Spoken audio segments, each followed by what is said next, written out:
Bom dia, galera! Então, esse é o segundo dia do Maratona Enem. Hoje a gente vai ter aula de Física, Biologia, Matemática e Química nessa sequência, tá certo? Então, se liga. O que a gente está preparando para vocês hoje, né, para fazer essa revisãozinha, principalmente da minha área, que é de Física, depois vai entrar o professor de Biologia, isso na parte da manhã, na parte da tarde entra o Carlão de Matemática e o professor Elton de Química. Vocês têm aí a programação no grupo de vocês, lá no grupo do WhatsApp de vocês, tá? E a ideia não é pegar pesado hoje, não, tá?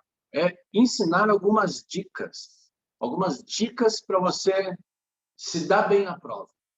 Tipo assim, conseguir fazer a leitura e matar o exercício com facilidade. Hoje a gente vai falar em física de análise de gráficos e análise de constantes e coeficientes, tá? Eu falei aqui no pessoal aqui do Máximos de Ouro Fino ontem, e eles gostaram da análise que eu fiz das constantes e dos coeficientes. Então eu vou repetir aqui para vocês, de repente, se eles gostaram, pode ser útil para vocês também, tá bom? Mas eu vou começar falando rapidamente, tá? Porque na semana passada, se você pegar o vídeo anterior que está no YouTube, você vai ver que eu já falei um pouquinho do TRI. Mas não tem jeito, gente. Eu tenho que falar isso de novo, para bater na tecla, para você entender que você não pode errar as questões fáceis. Ah, professor, eu já errei. Não tem problema, calma. O mundo não acabou. Tá bom?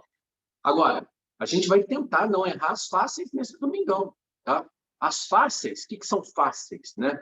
Nessa semana agora, esse vídeo está no YouTube também, se você quiser assistir depois.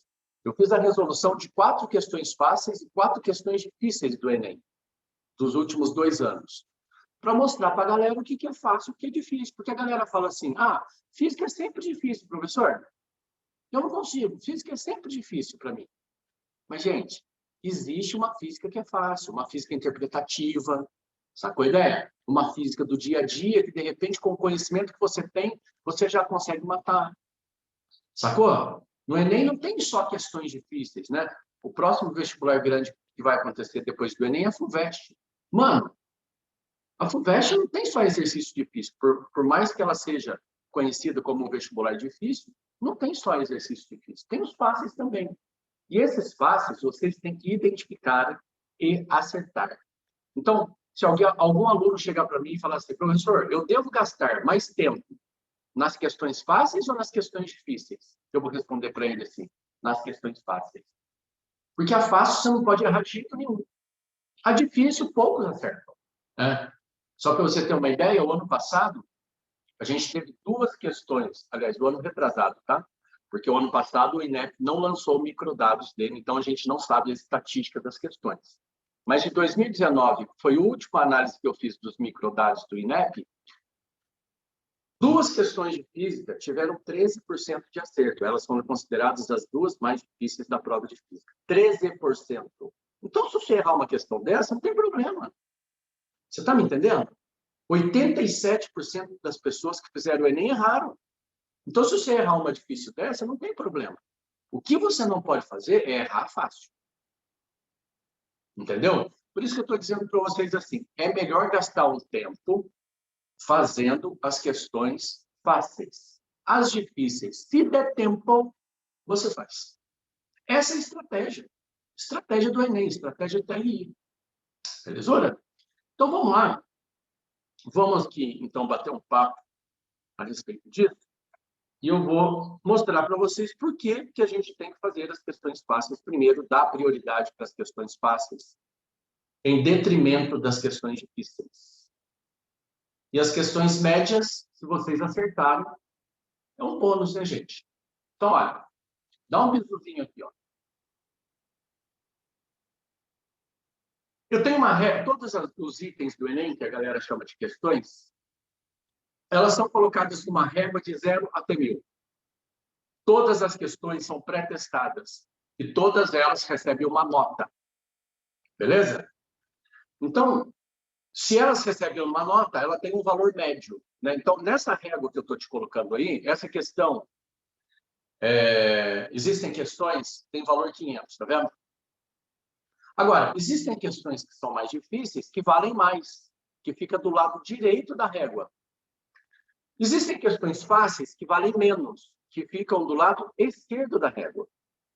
Aí você fala assim, pô, então eu vou acertar todas as questões difíceis, está tudo certo. Não, não está. Porque se você acertar difícil e errar fácil da mesma habilidade, a nota que você vai levar é muito baixa, porque ele vai entender que você tentou chutar. Como é que você acerta uma difícil e erra uma fácil do mesmo conhecimento, né? Da mesma habilidade? Não tem como. Então ele fala assim, ó, você chutou, então eu vou te dar uma nota, mas uma nota muito inferior. Muitas vezes mais inferior que as fáceis. Então, não vale a pena. É isso que eu estou dizendo para vocês. Vamos resolver as questões fáceis primeiro. Garantir uma nota boa é resolver questões fáceis e médias. Tá? Isso é importantíssimo. Só para você ter uma ideia, dá uma olhadinha nessa tabela aí. É uma simulação, tá? Deixa eu até colocar aqui, porque senão a galera depois vai falar aqui. Da onde que ele tirou isso? Simulação. O número de acertos do participante 1 foi 15. Fáceis e 5 médios. Ele acertou 20. A nota dele foi 615. Quase 616. Do 2, ele acertou as mesmas 20 questões, só que ele acertou poucas fáceis. Olha a nota.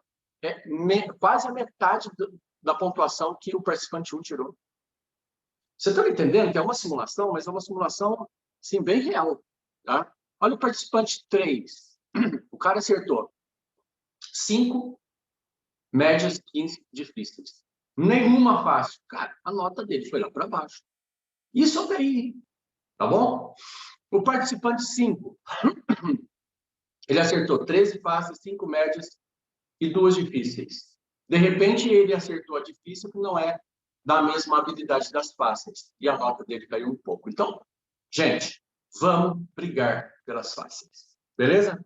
Vamos brigar pelas fáceis. Oh, professor, mas tudo é difícil para mim. Você vai ver que as fáceis, as questões fáceis, elas são facilmente identificadas. Você não precisa fazer desenvolvimento da questão. Você não precisa usar 2, 3 equações, como nas questões difíceis. Tá certo? Agora, precisa ter interpretação. Muitas vezes, através da interpretação, você consegue resolver a questão. E todos os itens do Enem, eles têm essas partes aí que eu estou colocando na tela. Existe o texto de referência, existe o comando, existe as alternativas. O que você vai fazer? Primeira coisa que você lê é o comando. É a primeira coisa que você vai fazer. Ler o comando. Por quê? Porque o comando, ele já indica o que ele quer da questão.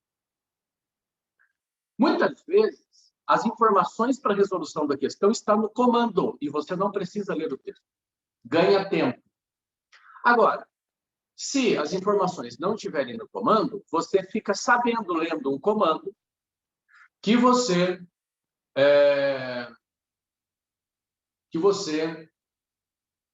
o que você precisa saber dessa questão para resolver.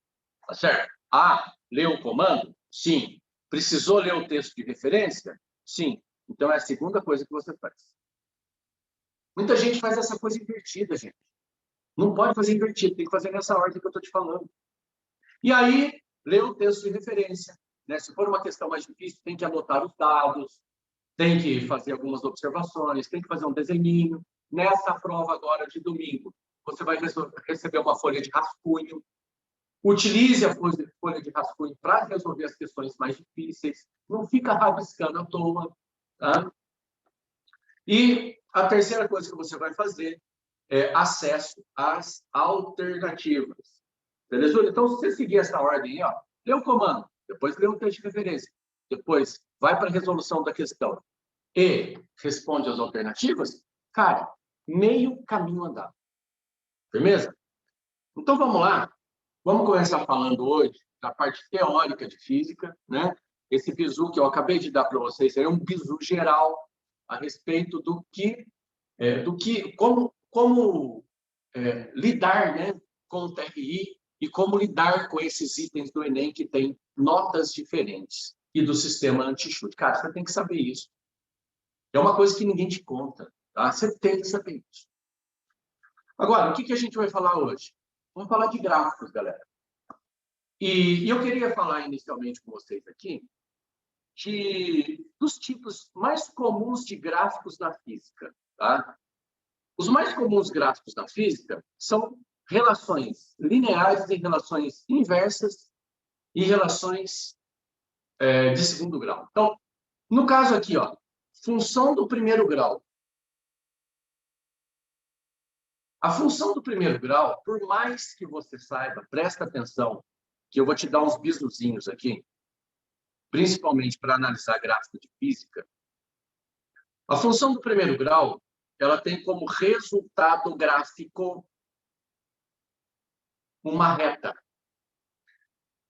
Aqui eu tenho os valores do eixo Y, aqui eu tenho os valores do eixo X, e geralmente em física, eu não estou falando que é sempre, geralmente em física, o gráfico analisado, ele fica sempre no primeiro quadrante. Nunca a gente analisa gráfico de segundo quadrante, terceiro quadrante. Não é que é nunca, desculpa falar. Quase sempre a gente resolve do primeiro. Então, dificilmente a gente resolve gráficos no segundo, terceiro e quarto quadrante. Tá? Até no quarto quadrante pode ser, tá? Mas no segundo e no terceiro, quase nunca, então, vou falar assim. Só para não falar sempre. Se a relação for uma relação do primeiro grau, o resultado gráfico disso vai ser uma reta. Está bonitinho aqui, peraí. Vai ser uma reta. E essa reta pode ser crescente ou decrescente, vai depender do coeficiente angular. Né? O formato da função do primeiro grau é sempre assim: y igual a ax mais b. Então, existem diversas funções que batem com isso aqui. Né? Então, eu vou dar um exemplo para vocês da função da velocidade no movimento uniformemente variado. Vovô é ateu. V igual a V0. Aliás, vou dar outro, senão você vai confundir isso aqui. Função horária da velocidade no mundo. Né? S é igual a V vezes T mais S0. Que a gente está acostumado também a falar S igual a S0 mais VT. Tanto faz, né? Seria só você inverter a ordem aqui, que não teria nenhum prejuízo. Ó. Então, eu colocaria assim, B mais AX. E ao invés de escrever assim, eu escreveria assim, ó. S0 mais VT. Então, essa é a equação do sorvetinho. É uma equação que descreve uma função do primeiro grau. Aquela que eu tinha falado para vocês, que eu não quis pôr, que falei que ia confundir, é V igual a V0 mais AT. Vovô ateu. Por que eu falei que ia confundir? Porque aqui a gente vai ter aceleração, tá? Esse A é de aceleração.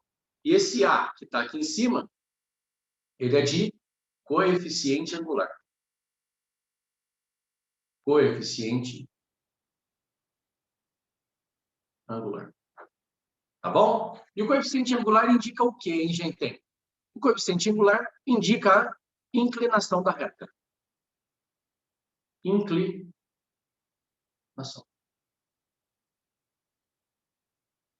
Então, se a gente tiver um A positivo, a reta vai ser crescente. Se o A for negativo, a reta vai ser decrescente. Eu tenho certeza que você sabe disso. Agora, uma coisa importante da gente saber é que o A, chamado de coeficiente angular, ele pode medir a inclinação da reta, né? Então, essa inclinação aqui, por exemplo, em relação à horizontal, que a gente vai chamar de alfa, a tangente da inclinação da reta, a tangente do ângulo alfa, vai ser igual ao coeficiente angular. O que significa isso, professor? Significa que quanto mais inclinada a reta tiver, maior vai ser aquele coeficiente. Né?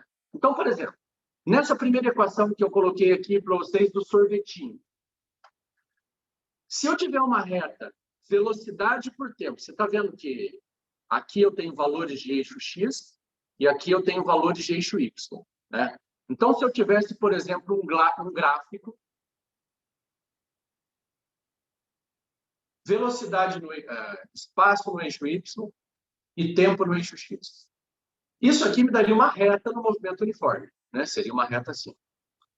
E quanto mais inclinada a reta fosse, vamos desenhar aqui uma verdinha, mais inclinadinha, maior seria a velocidade. A velocidade é o valor do coeficiente angular. Dá para perceber isso? Então, nessa primeira aqui do sorvetinho, o coeficiente angular é a velocidade. No outro aqui do vovô ateu, o coeficiente angular é a aceleração. Então, se eu tivesse esse primeiro gráfico, vamos chamar de gráfico 1, esse outro aqui de gráfico 2. A gente teria uma relação de velocidade que o V1 é maior que o V2. Por quê? Porque o coeficiente angular da função é maior. Então, quanto mais inclinada a reta tiver, maior vai ser o valor do coeficiente angular. Aí depende de qual função você tem, né?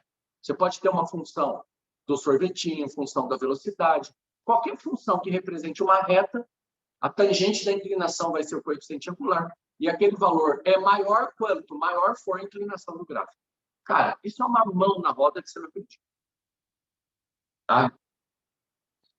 E se eu tivesse um gráfico velocidade por tempo, dá um bisuzinho, quem está no eixo Y aqui, ó, velocidade, quem está no eixo X é o tempo.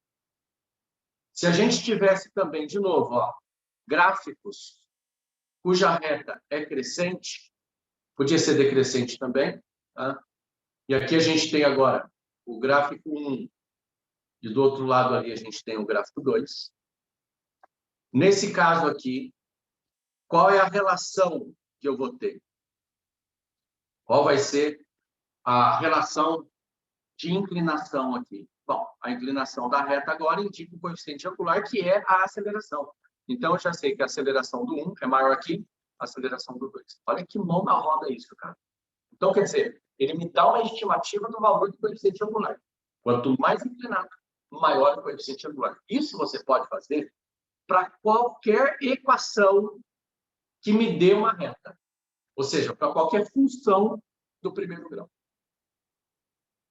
Belezura?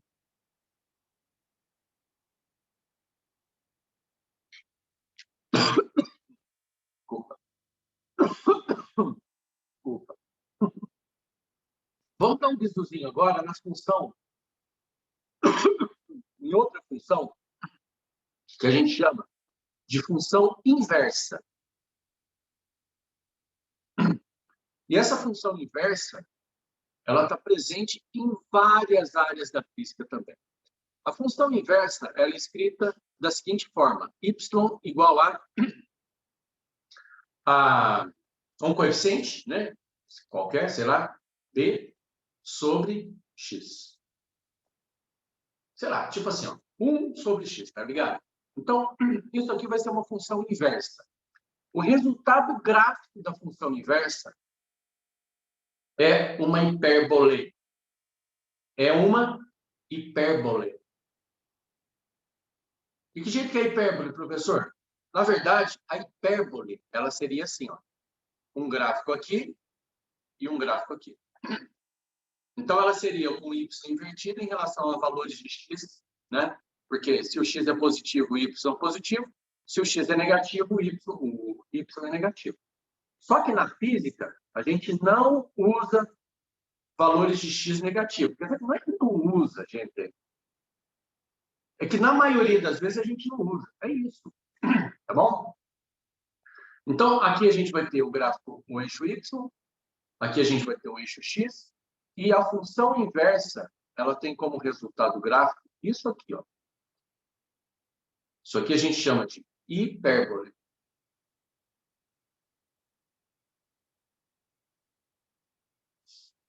Legal? Qualquer função inversa. Professor, dá um exemplo para mim de função inversa. Te dou. Né? Tipo assim, ó, lá na transformação isotérmica. O que é uma transformação isotérmica, galera? Só para lembrar. É aquele que tem temperatura constante. Aquela transformação gasosa e tem temperatura constante, né? E aí, se a gente fosse desenhar o gráfico, a gente teria que se basear, escuta essa, ó, na equação do por você nunca rezei tanto. Lembra dessa, não? PV igual a nRT. Tu aprende em química e tu aprende em física. Pelo amor de Deus. Por você nunca rezei tanto. PV igual a nRT.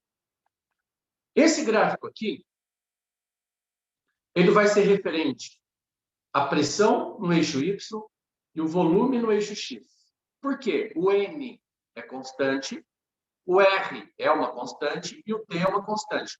Então, tudo isso aqui vai ficar constante. E se eu passar o volume dividindo, dá um bisu como é que vai ficar. Pressão é uma constante dividido pelo volume, tá ligado? Não é uma função inversa, gente? Não é uma função inversa? Claro que é. Então, se é uma função inversa, o gráfico vai ter que ser uma hipérbole. Pressão aqui, volume aqui. E o gráfico ele vai ser mais ou menos assim. O que significa essa função inversa, né? Significa que quando você tem valores grandes de pressão, você tem valores pequenos de volume. E quando você tem valores pequenos de pressão, você tem valores grandes de volume. Por isso que eu estou dizendo para você que a relação é inversa. Professor, posso fazer a regrinha de 3 para achar os valores? Só se a relação for uma relação inversa. Uma regra de 3 inversa. Então, você tem que estar atento a isso. Tá? Tem que estar atento a isso. Agora, e se eu tiver uma relação inversa, cuja distância, cujo eixo x é ao quadrado? Né? Então, tipo assim, ó, se eu tivesse um gráfico desse tipo aqui, ó, presta atenção, que você vai entender onde eu quero chegar. Y igual a 1 sobre x quadrado. E aí eu vou te dar dois exemplos. Tá? Vou te dar o exemplo da força gravitacional. Como é que acha a força gravitacional, gente? É Gzão, massa de um corpo vezes a massa do outro, dividido pela distância ao quadrado. E vou te dar outro exemplo, que é da força elétrica, lei de Coulomb. Quem lembra, galera? K, módulo de uma carga, vezes o módulo da outra carga, dividido pela distância ao quadrado. Lembra dessa, não? Então, são duas formulinhas. Só um instantinho, pessoal. Vou pegar um carregador aqui. Peraí.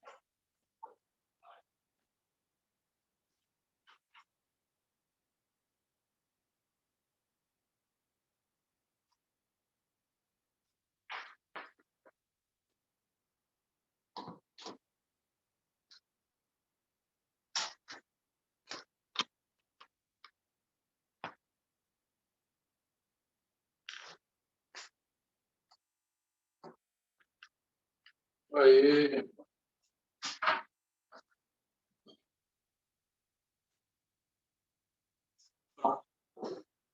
Então, o gráfico disso aqui, ele seria uma hipérbole? Sim, seria uma hipérbole. Só que com x elevado ao quadrado, você está ligado? Com x elevado ao quadrado. Entendeu? Então, como é que ficaria, professor? O gráfico, ele ficaria mais ou menos assim. Eu vou fazer ele grandão, porque dá uma puta diferença. Embora o formato seja o mesmo, aqui a gente vai ter uma hipérbole quadrada, cara. Então, o gráfico, ele começa próximo do eixo Y, cai pra cacete perto do eixo Y e depois ele dá uma estabilizada. Olha a diferença.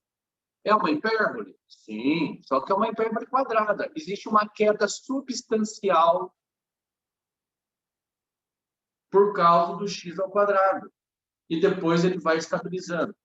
E nesses dois casos, o gráfico nunca, nem na hipérbole, nem na hipérbole quadrada, o gráfico nunca vai tocar o eixo x e nem o eixo y, tá bom? Nunca vai tocar. A gente diz que ele assintoticamente aproxima do eixo x e do eixo y. mas nunca cruza. Ou seja, se eu tiver um valor de y tendendo a zero, né? Se o valor de y tender a zero, o valor de x tende ao infinito. E se o x tender a zero, o valor do y tende ao infinito. Ou seja, se a distância for muito pequena, o valor de y, que seria a força, né? Deixa eu até trocar aqui, ó. No lugar do eixo y, eu vou colocar a força, no lugar do eixo x, que está ao quadrado, eu vou colocar a distância, nas duas situações. Tá? Então, se a força tende a zero, a distância entre os corpos tende a uma distância, a um valor muito grande. Né? É tão grande que tende ao infinito. E quando a distância é muito pequena, ou seja, quando o x tende a zero, a força fica muito grande, ela tende ao infinito. Então, só um exemplo para você analisar da função inversa. Tá belezura? Olha. Deixa eu falar mais uma coisinha a respeito de gráficos aqui.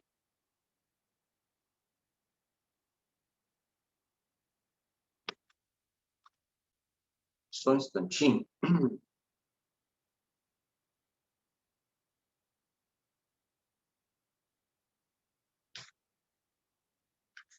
Que é a área do gráfico. Tá? Isso aí é das inclinações, né? Do formato do gráfico. Agora eu queria falar um pouquinho sobre as áreas dos gráficos. Quando eu falo áreas dos gráficos, é que eu estou querendo encontrar alguma coisa. Tá certo? Já caiu no Unicamp, já caiu no Unesp, vai cair no Enem, você fica ligado. Já caiu o gráfico de força por distância, já caiu o gráfico de força por tempo, já caiu o gráfico de velocidade por tempo. Já caiu esse ano agora, nas 2 últimas semanas. E vai cair no Enem esse final de semana. Então, presta atenção nesse macete que eu vou passar para você. Olha só. Se a gente tiver um gráfico velocidade por tempo, eu vou falar de coisas que você já sabe, tá?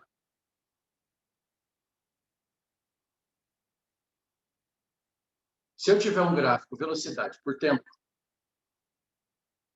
tipo assim, ó, de qualquer jeito, tá, gente? Pode ser assim, pode ser com velocidade constante. Aliás, vamos começar falando isso, vamos falar da velocidade primeiro. Pode ser com velocidade constante, pode ser com velocidade variável. Eu tenho certeza que você sabe, mas não vou deixar de recordar isso com vocês, porque, cara, isso aqui cai demais. A área que fica embaixo desse gráfico aqui é o valor numérico do ΔS. Gente, como é que faz para saber isso, né? Cara, você tem que analisar a equação, né? Se a velocidade é ΔS sobre ΔT, é ou não é? E eu passo o tempo multiplicando, o ΔS, ele fica velocidade vezes o tempo. O ΔS é a velocidade multiplicada pelo tempo. Então, repara só que se eu pegar os valores do eixo YV, multiplicar pelos valores do eixo X, eu não vou ter velocidade vezes tempo. Então, eu vou pegar os valores Y e X, multiplica os dois. Veja o que vai dar. O resultado do que vai dar é a área do gráfico. Então, se eu pegar o valor do eixo Y, multiplicar pelo valor do eixo X, velocidade vezes tempo, o que vai dar a área? ΔS. Então, aqui o ΔS é numericamente igual à área do gráfico. Achou a área, você tem ΔS. Sacou a ideia? E se eu tivesse um gráfico aceleração por tempo? Como é que seria esse grafiquinho? Ó, aceleração por tempo. Então, o que eu vou ter que fazer? Eu vou ter que multiplicar o eixo Y pelo eixo X. Ah, o que é a aceleração por tempo? E aí você tem que lembrar, né, gente? Que a aceleração é ΔV sobre ΔT. Se eu passar o ΔT multiplicando, eu vou conseguir que a aceleração é velocidade vezes... Oh, caramba.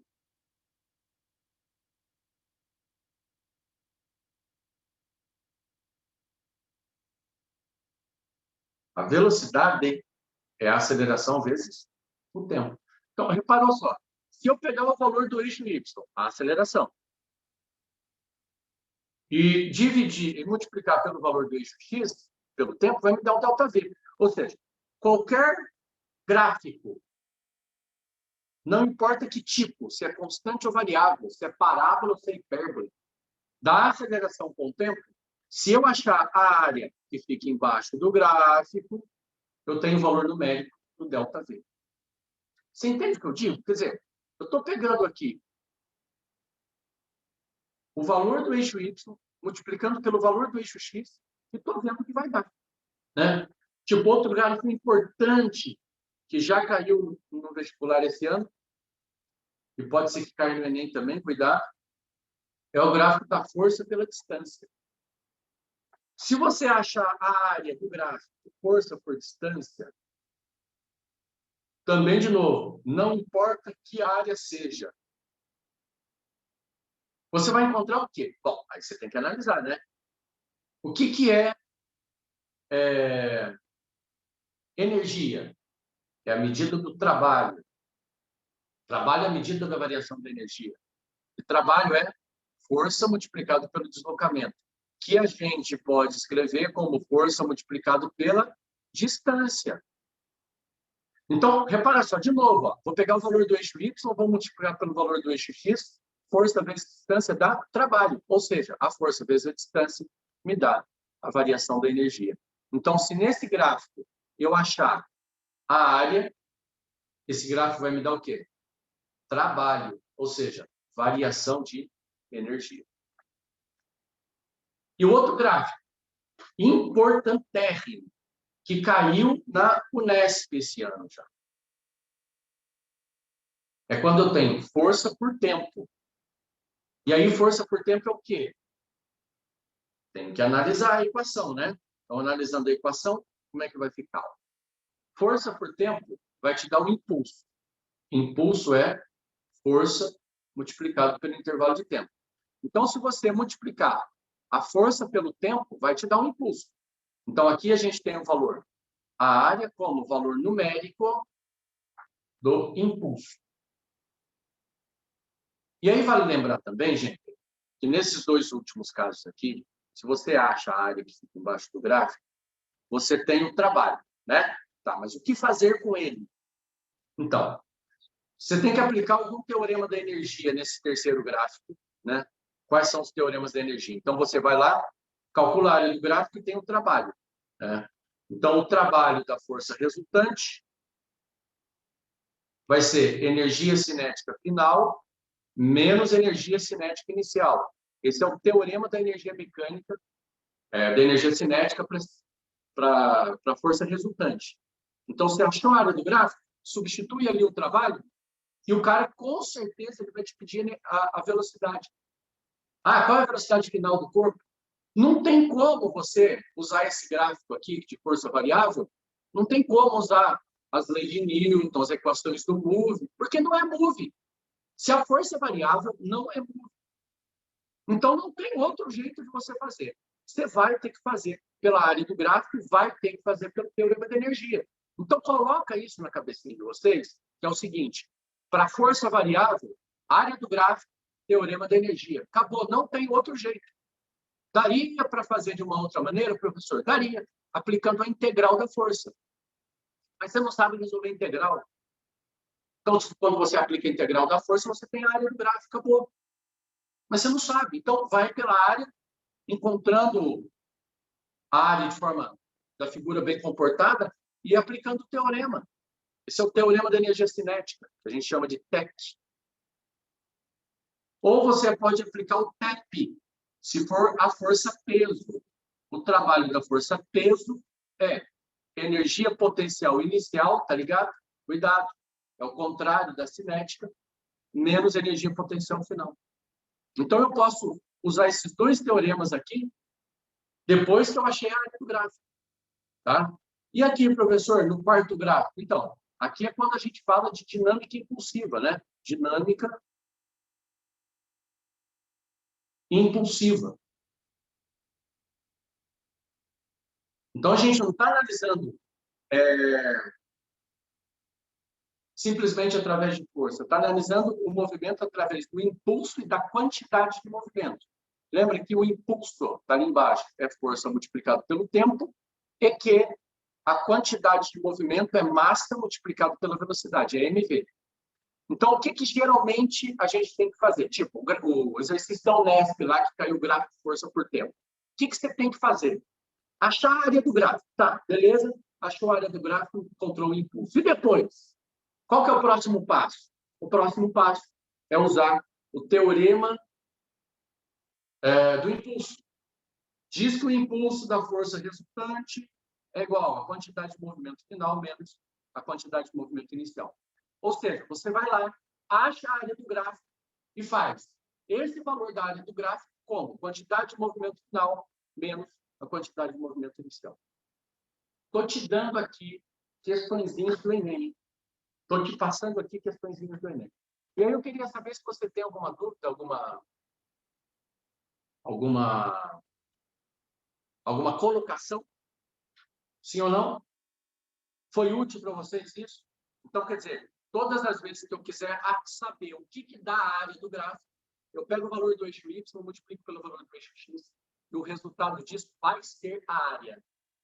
E depois disso, manipulando energia, uso os teoremas da energia, manipulando a quantidade de movimento, uso o teorema do impulso.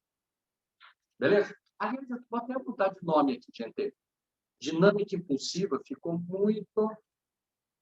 muito geral, né? Vamos falar assim.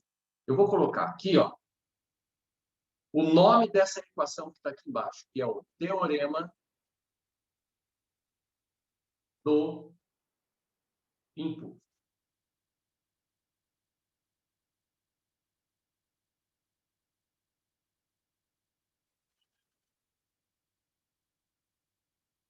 Impulso é quantidade de movimento final menos quantidade de movimento inicial. Tá? Então, eu te dei um passo e embaixo, em vermelhinho, estou te dando o próximo passo. Certo? Então, acho que você entendeu mais ou menos como é que funciona. Agora eu vou dar um bistuzinho, galera, a respeito dos coeficientes. Como analisar os coeficientes? Tá certo? Porque você tem que ter muito cuidado. O principal problema, muitas vezes, dos vestibulandos é que esquece de transformar a unidade de medida. Cara, se você já fez vestibular, se você já deparou com esse problema e errou o exercício, você não pode errar mais. A gente tem que aprender com erro. Tá bom? Como é que a gente aprende com erro? Lembrando que tem que transformar a unidade de medida. Ah, mas quem que vai falar para mim qual é a unidade de medida que eu tenho que usar? O coeficiente, bebê. O coeficiente. Ou as constantes, né? São as constantes que falam para você o que você vai ter que usar. Tá bom? Então, eu vou te dar um bizu aqui, ó. Vou te dar um bizu. Quer ver?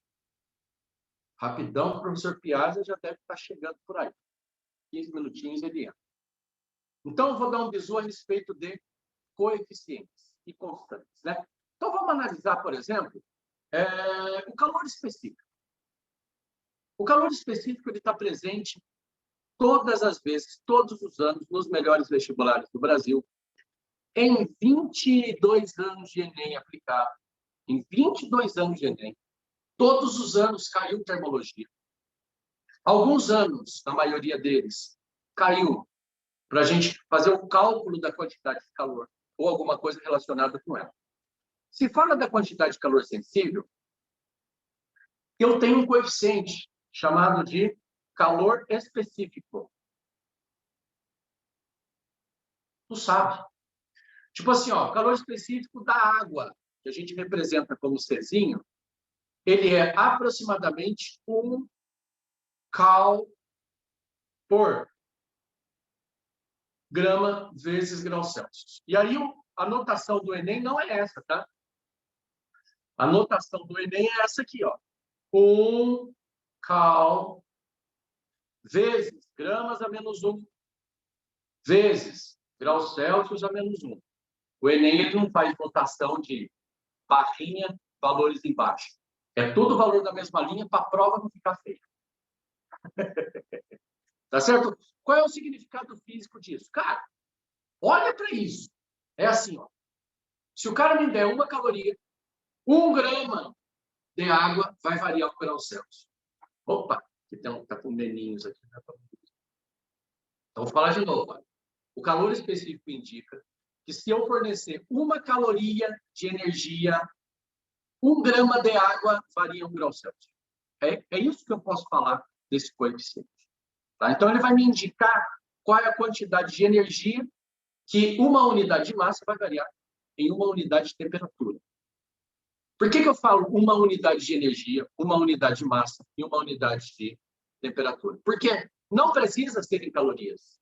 Pode ser em joules, pode ser em quilojoules, pode ser em quilocalorias. Em quilojoules caiu numa questão do Enem do ano passado que você precisava transformar. Então, você tem que prestar atenção nesse coeficiente. Se o cara me der um coeficiente desse jeito, a energia é em calorias, a massa é em gramas e a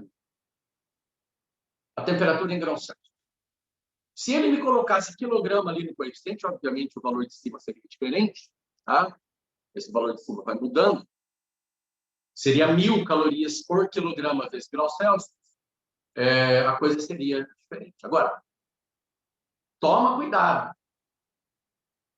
A unidade de medida das equações tem que estar de acordo com o coeficiente. Beleza? As unidades de medida, eu vou escrever. As unidades de medidas devem estar de acordo com os coeficientes. Belezura? Agora eu vou te dar um bizu aqui, que é muito importante, muito legal. Tá? De jeito que é esse bizuzinho que eu vou te dar. Ó. Vou até pintar esse negócio aqui. Ó. Esse bizuzinho é assim. Ó. Imagina só que você tenha esse coeficiente aqui e você não saiba qual é a fórmula que você tem que usar. Então, eu vou ter que determinar a fórmula a partir do coeficiente. Tá? Então, você vai ter o Czinho, que é igual a 1 cal por grama vezes grau Celsius. Agora, responda para mim.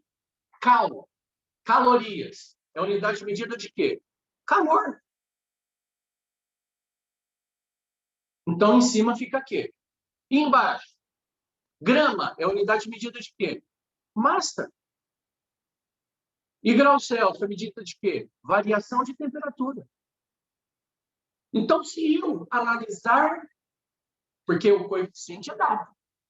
Você não tem que saber decorar e memorizar tudo isso. O coeficiente vai ser fornecido para você. A partir do coeficiente, você chega na equação. Como? Substituindo as grandezas relativas a essas unidades de medida. Né? Então, ficou calor específico, Qzão, M vezes ΔT. Se eu passar o M vezes ΔT multiplicando, olha lá como é que vai ficar. Ó. Q igual a MC ΔT. É a formulinha do Quimacete, cara. Então, vamos supor que você chegue lá na prova, dê um branco, você esqueça da equação. Não está tudo perdido. Você olha para o coeficiente e fala assim, o professor Juliano falou que dá para a gente conseguir a equação a partir do coeficiente. Então, eu vou substituir aqui, ó, calorias é calor, gramas é massa e graus Celsius é variação de temperatura. E você já consegue a equação. Vou te dar outro exemplo. Constante universal da gravitação. Constante da gravitação. A constante da gravitação, G, que a gente chama de Gzão, na verdade, ela é igual a 6,67 vezes 10 a menos 11 Newton vezes metro quadrado dividido por quilograma quadrado. Então, por exemplo, assim, vai resolver, foi lá na Unicamp e resolveu o exercício, a Unicamp é boazinha, ela adora você, deu a fórmula para você. Tá. Mas o Enem é malzinho, ele não vai te dar a fórmula. Como é que você vai saber a fórmula que você vai ter que usar? Não tem jeito. Ah, eu não lembro. Meu Deus! Tá, a fórmula ele vai te dar, mas o coeficiente, a constante da gravitação ele tem que te dar. Você não é obrigado a memorizar todas as constantes e coeficientes que existem no universo. Então, ele vai te dar. E aí você fala assim, caraca, moleque, esse G da gravitação, ele está em Newton metro quadrado e quilograma quadrado. Eu já sei que a força é em newtons, a distância é em metros e a massa é em quilograma. E lá na Unicamp, a galera fez pegadinha. Te deu a distância em quilômetros. E você teria que transformar para metros. Uma galera esqueceu. Não esqueça, galera. Olhe no coeficiente primeiro, olhe na constante para saber quais são as unidades de medida do exercício. E já faz a transformação de cara. Ô, professor, mas eu esqueço essa fórmula, não tem jeito. Agora você não vai esquecer mais. Olha o que eu vou fazer por você. O Gzão é Newton, força, metros, distância, ao quadrado. Quilograma é massa. É a massa ao quadrado, ou seja, massa vezes massa. É massa de um corpo vezes a massa do outro. Então, agora, passa o M1 vezes M2 multiplicando e o D quadrado dividindo. A força gravitacional é G vezes M1 vezes M2, dividido pela distância ao quadrado. Essa não é a fórmula da lei da gravitação universal? Ah, eu esqueci a fórmula. Analisa o coeficiente. Quer ver? Ó? Outra que é muito parecidinha com essa é da constante elétrica.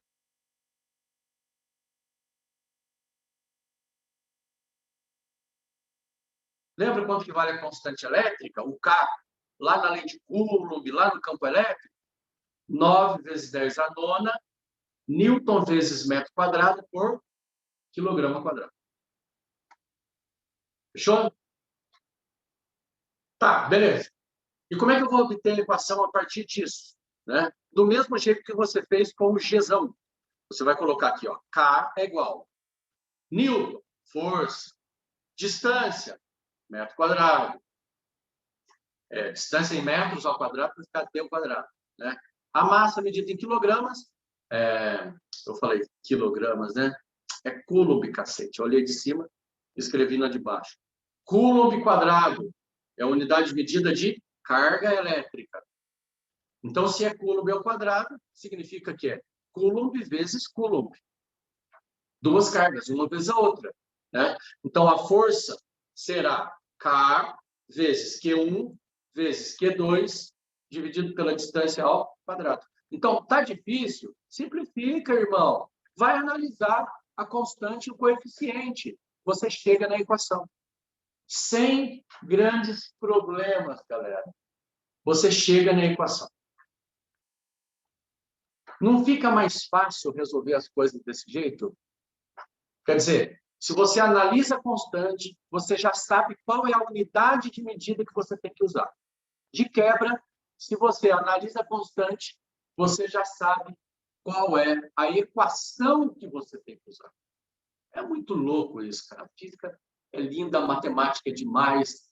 Né? A matemática é uma ferramenta extremamente importante para a física e a gente tem que estar em cima, né? Agora, última coisinha que eu vou falar para vocês é a respeito, cuidado, dos múltiplos e submúltiplos, galera. Lembra que eu tinha falado para vocês que eu ia dar um bisozinho disso na última aula? Então, é hoje. Por que eu vou dar um bisozinho disso aqui para vocês nessa última aula? Porque o que está em voga por aí são os vírus. São os vírus. E a gente tem que entender que os vírus são pequenininhos, né? Então, deixa eu colocar aqui, ó, múltiplos e submúltiplos. Acho que é submúltiplos tudo junto que escreve, né? Quer ver só?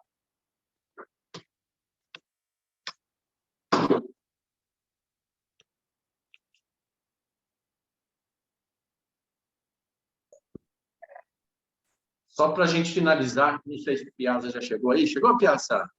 Cheguei, você está me ouvindo? Tô te ouvindo. E aí, ô, Piazza? Isso Tudo aqui bem? que eu vou falar para a galera, tô te ouvindo bem. Ora, Essa coisa que eu vou falar para a galera aqui, eu estou falando por causa da biologia, sabe? Porque bactérias e vírus são muito pequenininhos, né? Então, a galera geralmente fala assim, aquele micróbio, né? O que é um micróbio? Micróbio é um organismo bem pequeno. É micro, é 10 a menos 6. Sacou a ideia? Então, quer dizer, quando a gente fala de múltiplos, a gente está falando de coisas múltiplos. Acho que eu escrevi certinho, né? A gente está falando de coisas grandonas, né? Então, por exemplo, existe um prefixo que a gente chama de quilo, ele vale K, o valor dele é 1000, o famoso 10 a terceira.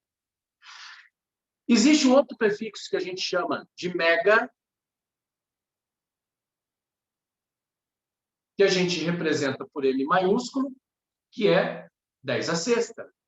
Existe um outro prefixo grandão que a gente chama de giga, que é T maiúsculo, famoso tesão. Aliás, giga, G, né? O Limarzinho. É Gzão, que vai ser 10 a nona.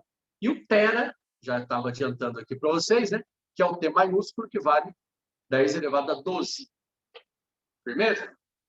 Então, quando o cara fala assim, ó, eu tenho uma massa igual a 80 quilogramas. Então, significa o que isso? Significa que você tem uma massa igual a 80 mil, o quilo vale 1000, vale ou não vale? Então, você tem uma massa igual a 80 mil gramas, né? Então, você pode falar assim, o meu computador ele tem 1 terabyte de HD. 1 tera é 1 trilhão, ou 1000 gigas, ou 1 milhão de megas, sacou? Ou 1 bilhão de quilos. Então, quer dizer, existem essas variações que a gente tem que ficar ligado. Agora, submúltiplos, galera, submúltiplos,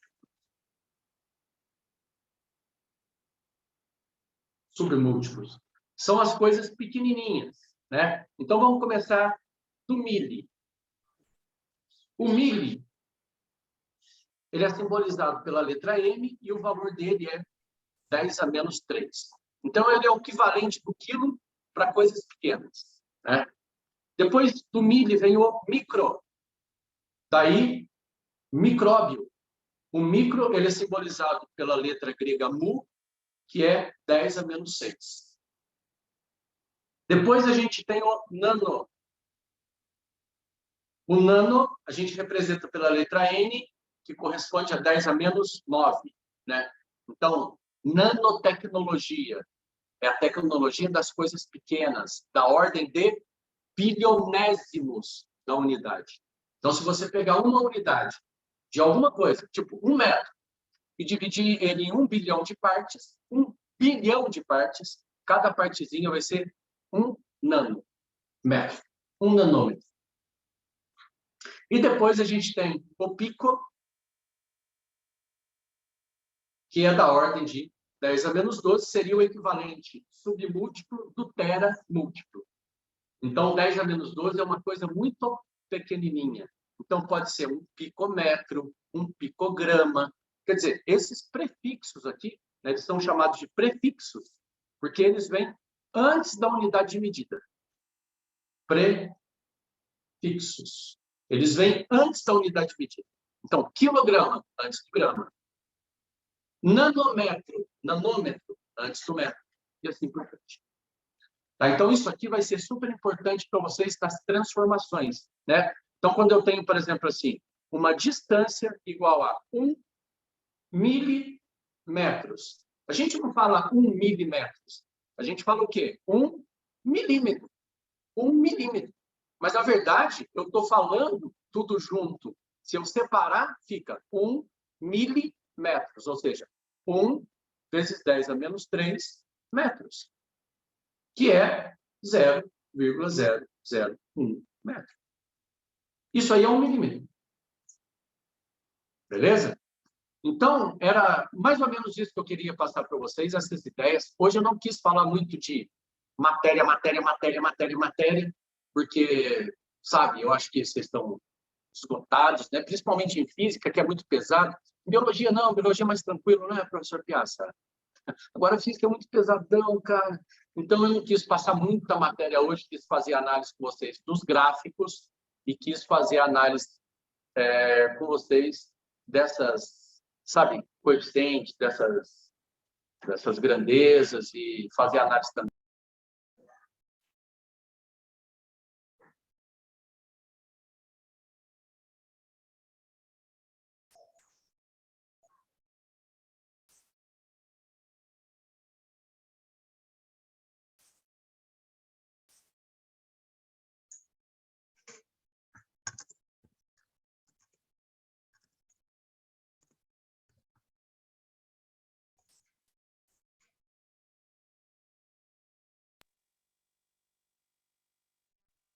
Tá mutado.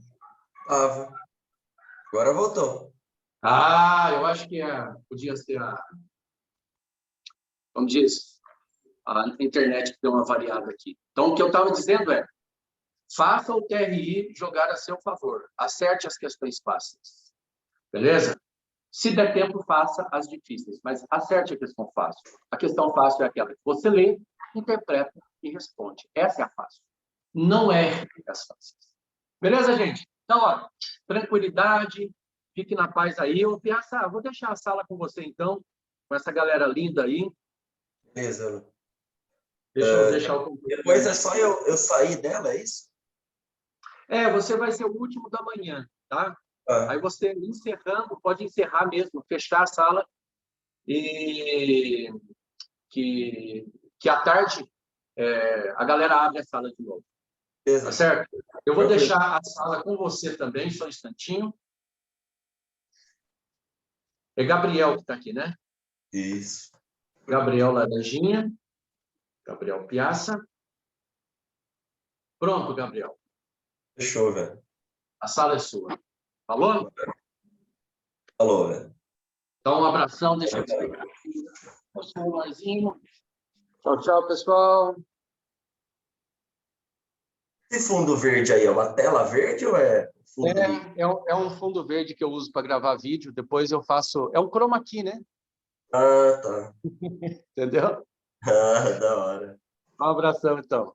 Até Falou, mais. velho. Tchau, tchau. Tchau, tchau. Peraí, deixa eu sair. Abriu o vídeo aqui também. Aí? Bom, Maria, e aí, tudo bem? Como é que vocês estão? Eu não tenho fundo verde, tá? Vocês conhecem o resto da minha casa aí, pelo menos só a sala.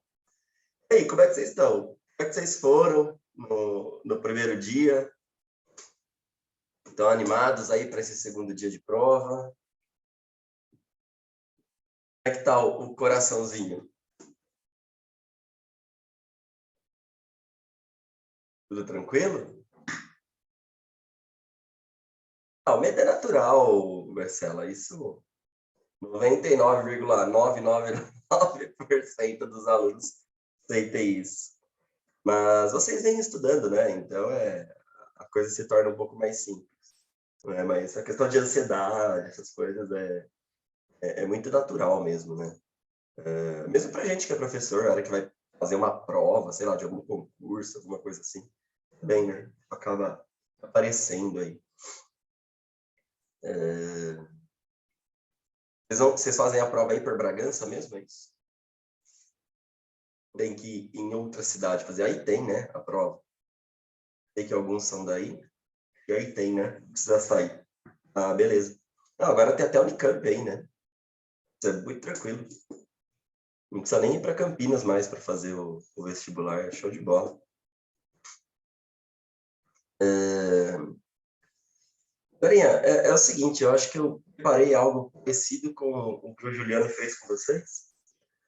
A ideia, basicamente, não é ficar falando de matéria aqui para vocês. Não é isso, tá? A ideia é a gente interpretar algumas imagens.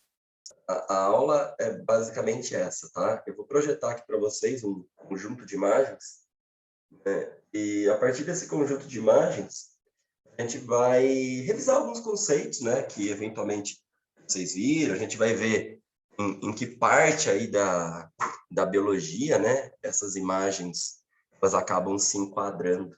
E o Enem, ele é assim, o Enem gosta bastante de imagem, né? Ele gosta bastante de tirinha, coisas que você possa relacionar com a matéria, né? Então, essa é uma aula que eu sempre dou nas escolas que eventualmente eu trabalho, e é uma aula que a galera costuma curtir bastante, porque acaba revisando de uma forma diferente, e está sendo interessante isso para vocês, né? Em termos de Enem, acho que vocês devem saber isso, mas uma das coisas que mais caem lá é a parte de ecologia, né?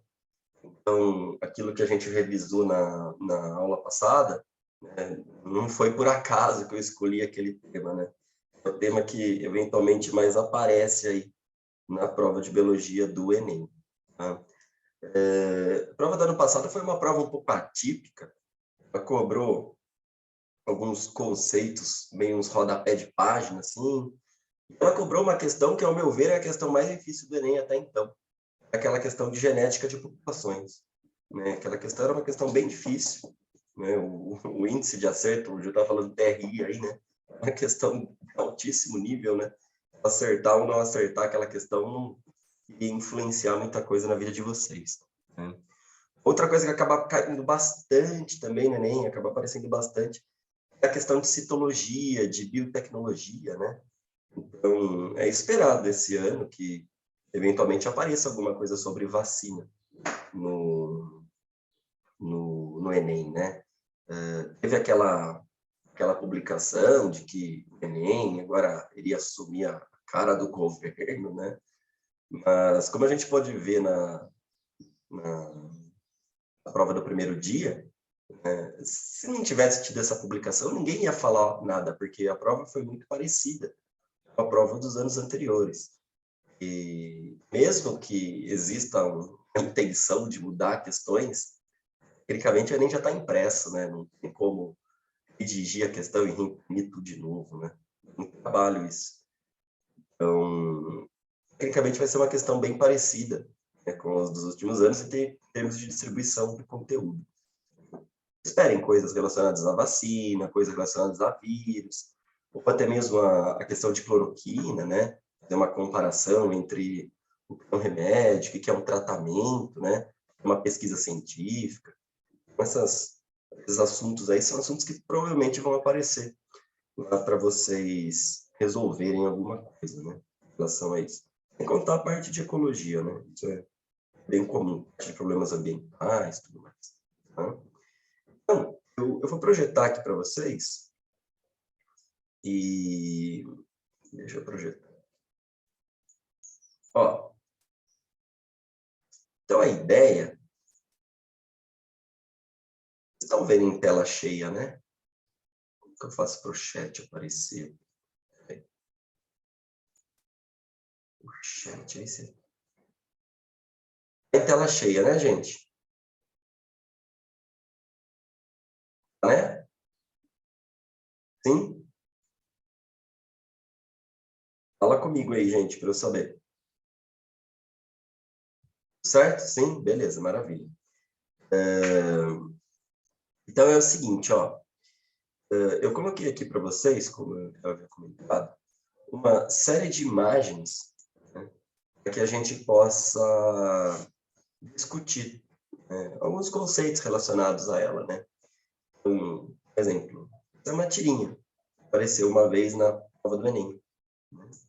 Essa tirinha aqui, do Enem, é uma tirinha que aborda conceitos de zoologia, né? E ela fala de dois grupos diferentes de animais. Então ela fala lá, ó, essa lagarta mole comprida vai virar uma borboleta. Tenho nojo de mexer em minhoca, né, diz a borboleta, né, no segundo quadrinho. Deixa de frescura, tem um besourinho lá, né? Deixa de frescura conhecer o passado. A questão aqui é um paralelo entre uma fase da vida da borboleta e um outro grupo de animais invertebrados, é o grupo dos anelídeos. Morfologicamente falando, né, externa, morfologia externa, a minhoca, tecnicamente, ela é semelhante ao que seriam algumas lagartas, né? Então, a estrutura, a consistência de uma lagarta, a consistência de uma minhoca, é muito parecida. Então, daí que vem esse paralelo do nojo de mexer em minhoca, aí ele fala, eu conheço seu passado. O passado da borboleta, no caso, né? Era uma lagarta. Então, vamos lembrar aí que insetos, ao longo da vida, eles têm desenvolvimento. E esse desenvolvimento ele pode ou não envolver uma metamorfose. Então, por exemplo, a borboleta, o tipo de desenvolvimento dela é um tipo de desenvolvimento que sofre uma metamorfose. Então, a gente chama esse desenvolvimento de desenvolvimento total, metábolo. Holometábolo. Então, é um desenvolvimento total. Então, o que significa? Um animal que tem um desenvolvimento holometábolo é um animal que sofre aquela metamorfose clássica, né? Então, ele tem lá um ovo, tem uma lagarta, tem um casulo, eventualmente forma um adulto. O adulto é totalmente diferente da larva. Insetos que não sofrem desenvolvimento, são ametábolos. Então, eles nascem, eles são idênticos aos adultos. Tá? Oi, Bruno, pode falar. O erro? Por quê?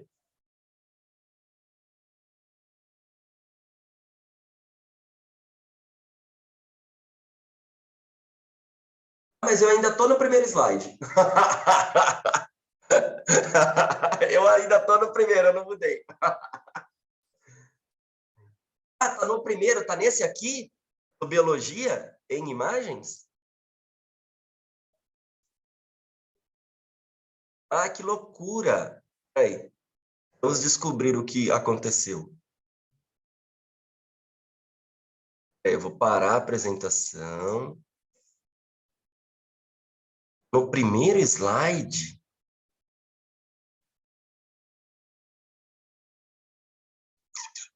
Vou apresentar de novo, vamos ver. Ah, é esse aqui, ó.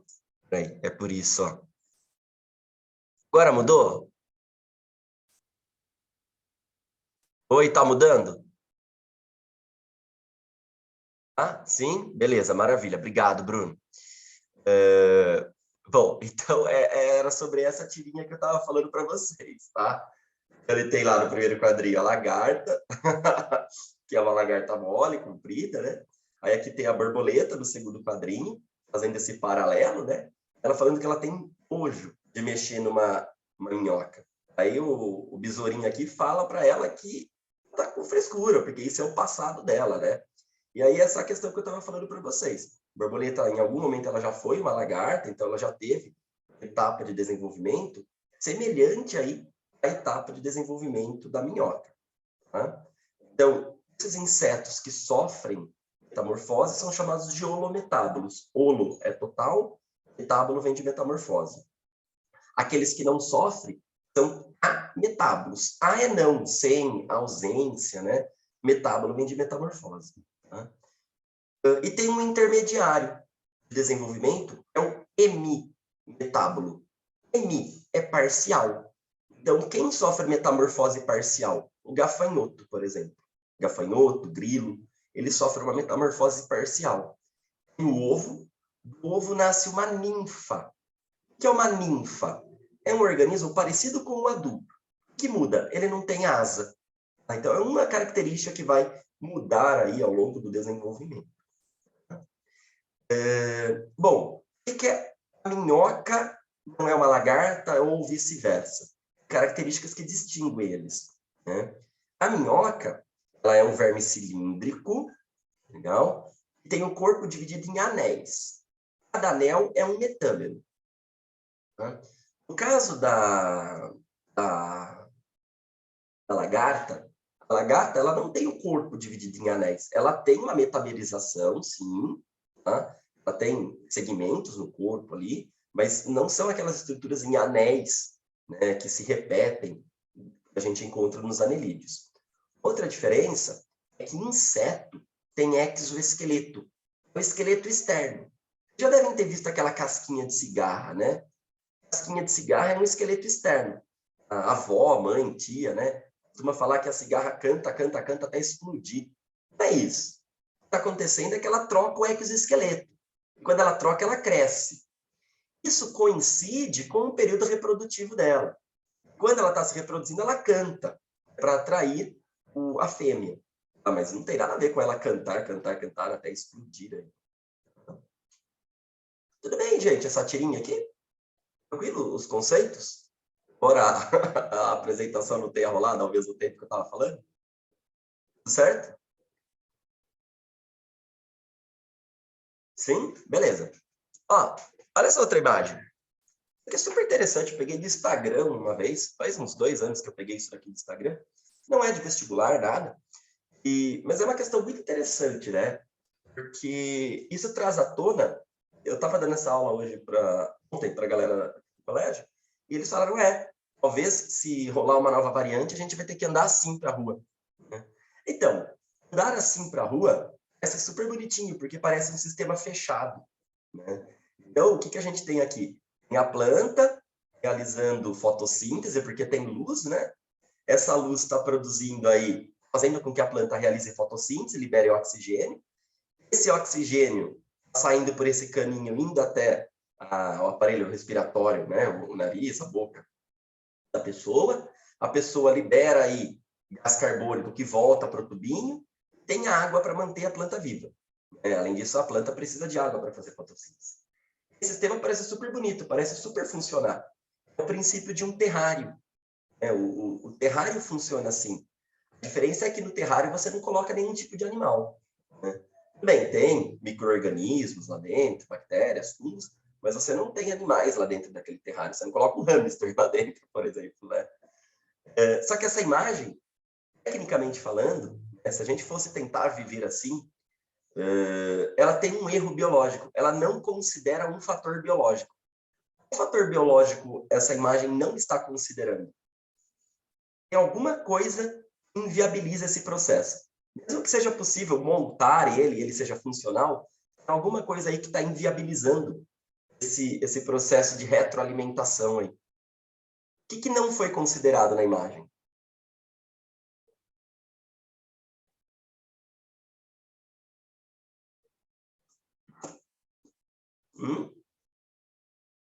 Foi considerado que a planta respira, gente. A imagem, o esqueminha, aí não considera esse fator. Então, essa imagem está considerando o seguinte: todo o oxigênio produzido pela planta vai ser destinado para o humano, mas não é isso que acontece. A planta vai produzir oxigênio pela fotossíntese? Ela vai liberar.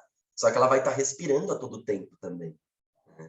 A partir do momento que ela respira a todo tempo, ela está aí consumindo, né, parte desse oxigênio, que torna esse sistema inviável. Uma única plantinha não seria suficiente para a manutenção de todo esse sistema que foi montado aí. Imagens assim para a gente pensar, né? Olha essa outra aqui. Aqui foi uma questãozinha, uma prova, acho que foi da UFRJ, UERJ, alguma coisa assim. Não lembro exatamente. O que está acontecendo nessa imagem? Alguém me fala. Vai ficar mais legal se vocês falarem comigo, tá? Do que só eu for interpretando as imagens. E aí, o que está acontecendo nessa imagem? O que é essa bola? Né? O que são essas estruturas brancas aqui?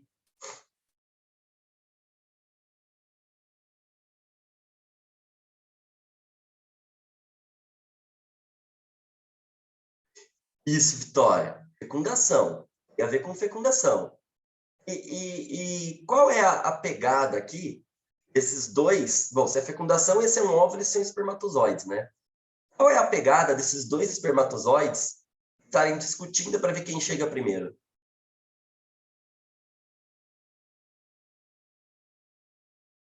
Por que eles estão nessa discussão aí? Saber aquele que vai primeiro? Ou será que a discussão é para saber aquele que vai por último?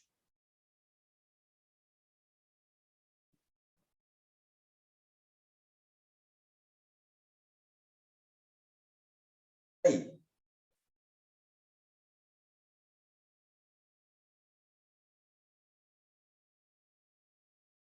Ó, acontecendo aqui não é uma discussão para saber quem vai primeiro. Esses dois primeiros espermatozoides que estão aí, estão num cenário culto, né, da conversa, eles não estão discutindo, vai você primeiro. Não, pode ir você. Na verdade, eles querem saber, eles estão discutindo quem vai por último. Né? Aqui tem um espermatozoide, que a princípio é o desinformado, né? Que não tem um chapéuzinho, que é algo que o torna formal. Então, falando, sai da frente, seus babacas, que eu vou primeiro. Né? Isso aqui é uma corrida. Na verdade, quem vai ganhar é o último, né? Por quê? O óvulo, que é essa bola que está aqui, ele tem uma parede muito espessa. A parede do óvulo é uma parede bem espessa. Essa parede espessa, ela tem que ser degradada por um conjunto de enzimas que se localiza na ponta do espermatozoide.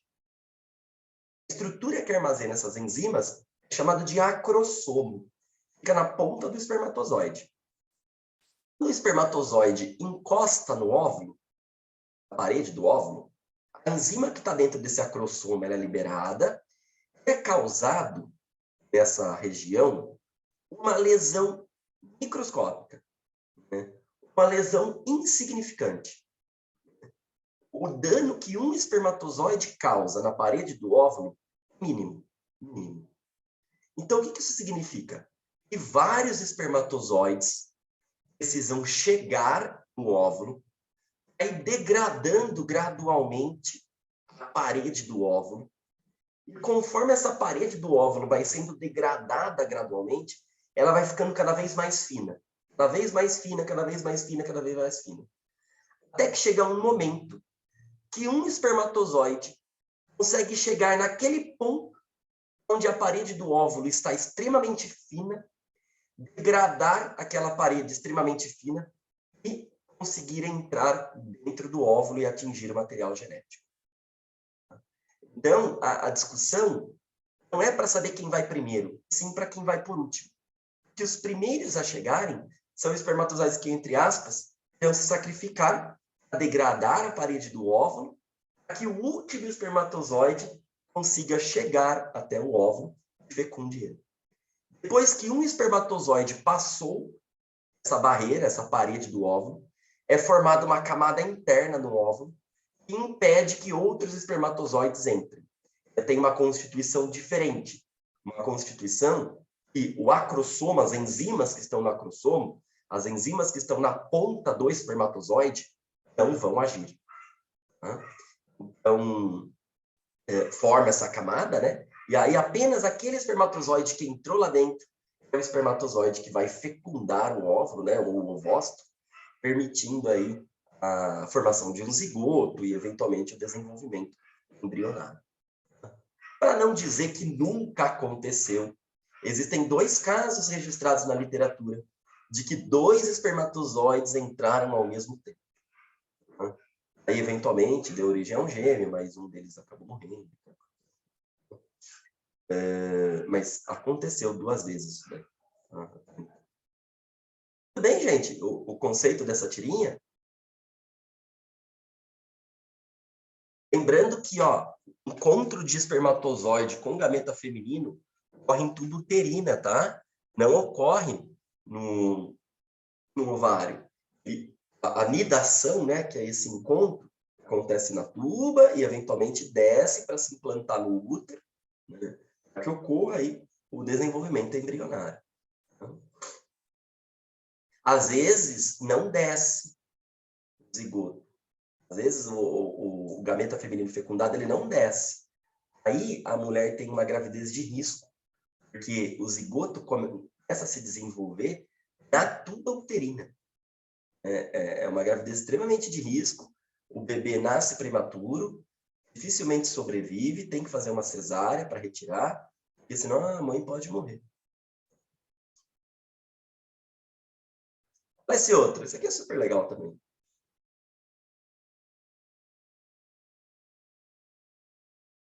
Qual o conceito relacionado nessa tirinha? O que a gente tem aqui relacionado na tirinha?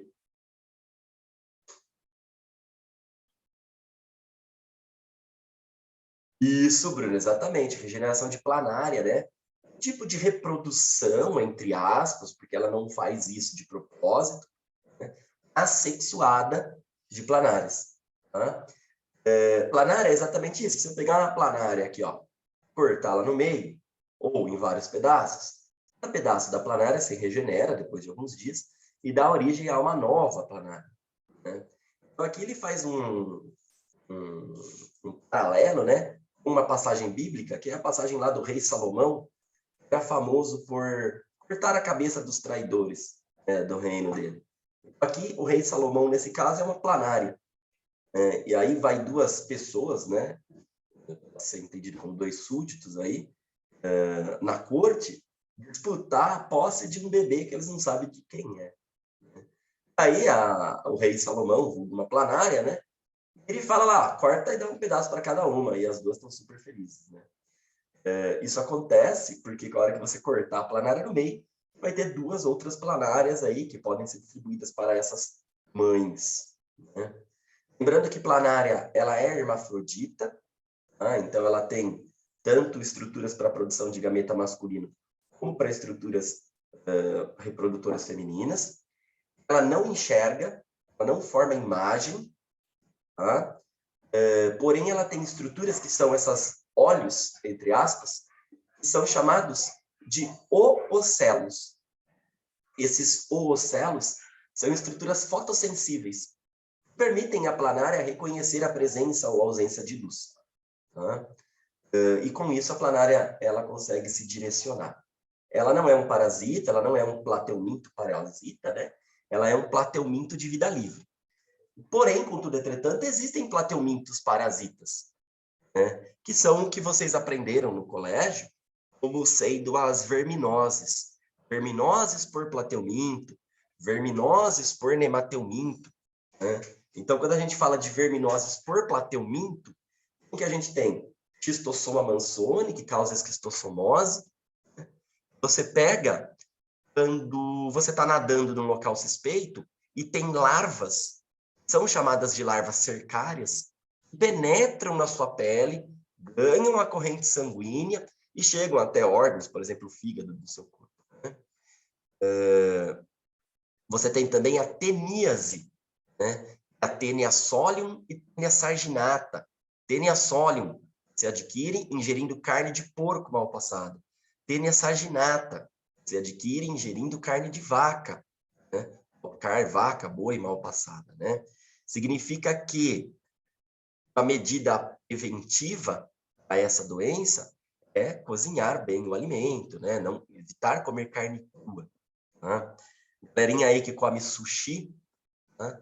Tem uma tênia, dá no peixe. Você pega ingerindo carne de peixe crua. Então, não pode sair por aí comendo sushi em qualquer lugar. Ah, abri uma barraquinha de sushi aqui na rua de um trailer. Então, pode ser que esteja super organizado, super limpo e tudo mais, né? Mas eu não comeria logo na inauguração, eu esperaria para ver um pouquinho, tá? Então, tem toda essa questão aí de você ter um cuidado com o alimento que você está ingerindo. Mesma coisa açaí, né, gente? Açaí, você pode pegar lá a doença de Chagas, não é um plateuminto, mas você pode pegar açaí e comer açaí na beira da estrada. Então, se a pessoa não processa muito bem o açaí, né, não tem fiscalização da Anvisa e tudo mais, de órgãos de saúde, aquele açaí pode estar contaminado. Existem N casos de pessoas que contraíram a doença a partir da ingestão aí do açaí e não pelo contato com fezes do barbeiro contaminado. Tem uma outra também, doença causada por plateuminto, é o mesmo grupo da planária, que é a cisticercose. Cisticercose é quando você ingere, ao invés de larvas da tênia, você ingere ovos da tênia. Você ingerir ovos da tênia, você tem que ingerir os ovos que estão presentes nas fezes. Então, sei lá, fui no banheiro, tá aqui a mãozona na maçaneta, outra pessoa foi no banheiro antes, estava contaminada, fez aquele número 2 lá, não lavou a mão, tá com a mão na maçaneta, contaminou a maçaneta. Fui lá, taquei a mãozona junto, né? Contaminei minha mão, tá com a mão na boca, pronto. Entrou ovos da tênia, o que vai acontecer? Esses ovos eclodem dentro da gente, saem larvas. essas larvas alojam no nosso músculo. Mesma coisa que ela faria com a vaca ou com o porco, né? Nesse caso, só com o porco, porque é só da tênia sólida. Existe uma variante dessa cisticercose, que é a neurocisticercose, quando a larva migra para o cérebro. Eventualmente, a pessoa morre. Isso acontece, tá? Então, são doenças causadas por plateumintos. Pertence ao mesmo grupo da planária, que é um plateuminto de vida livre. Tá bom? Bem, gente, essa parte aí. Tranquilo? Ó, só para fazer um paralelo, embora não tenha no slide, né, como o objetivo é abranger o máximo de conteúdo aí para vocês, como uma revisão, é só para fazer um paralelo. Existem verminoses causadas por plateuminto, filoplateuminto. Existem verminoses causadas pelo filonemateuminto, ou filonemátoda. Né? O que a gente tem lá em nemateuminto, que são verminoses? A gente tem lombriga, né? E a gente tem, comum aí também, o amarelão. Tá? Lombriga você pega através da ingestão de água ou alimentos contaminados. Amarelão você pega pela penetração de larvas que estão presentes no solo. Tá? Jeca Tatu, personagem de Monteiro Lobato, olha lá, a interconexão, a intertextualidade com literatura, né? Tinha amarelão. Tá? Então, Monteiro Lobato descreve ele no livro, inclusive, como um portador dessa doença. Ele dá as características. Então, o Jeca Tatu era uma pessoa de aparência pálida, idosa, com calcanhares sempre desnudos. Calcanhar desnudo, que Monteiro Lobato usa no livro, desnudo, vem de nudez, é um calcanhar à mostra. Né?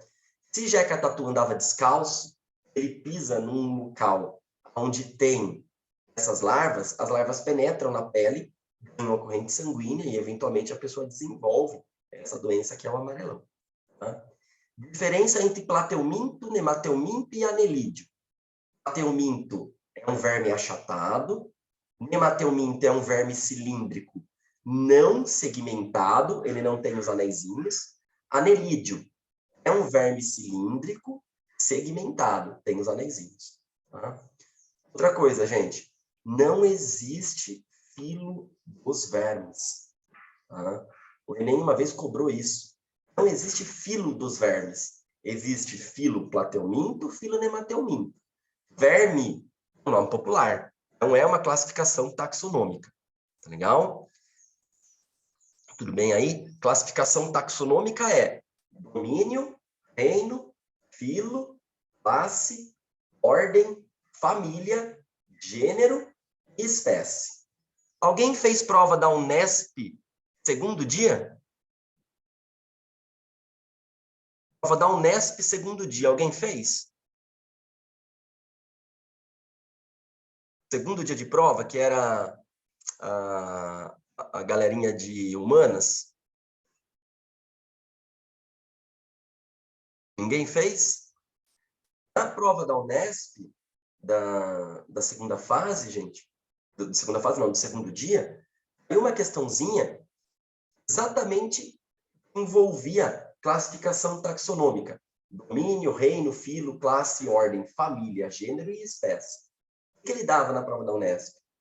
Ele deu um trecho de uma música que tinha 20 espécies, 20 nomes populares de aves.